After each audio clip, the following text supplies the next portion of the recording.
చంద్రబాబు నాయుడు గారు చెప్పినారు ఆ రోజున 6 మంది చచ్చిపోతే ఆయన వెంటనే రాజకీయం చేయడానికి ముందుంటారు కాబట్టి చంద్రబాబు నాయుడు గారు వాళ్ళు తీసుకొని వచ్చింది గలీజ్ పని వెంటనే మానేయండి అని అంటే దాన్ని కరదీపిగా తీసుకొని పతాక స్థాయిలో వెంటనే మేము అమలు పరుస్తాం 2 రోజులు అనేదానికి మళ్లీ సాంప్రదాయాల సృష్టి ఒకటి కృత్రిమంగా తయారు చేసేటువంటి వంట కార్యక్రమం చేసి 26 మంది పీఠాధిపతుల యొక్క ఆలోచన తప్పని మీరు చెప్తారా? ఆనాటి ఆగమ సలహా మండలి చేసినటువంటి నిర్ణయం నేరమని చెప్తారా?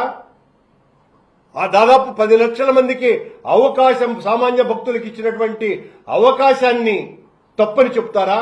బిఆర్ నాయుడు గారు వైకుంఠ ద్వార దర్శనం మీ ఒక్కరికేనా?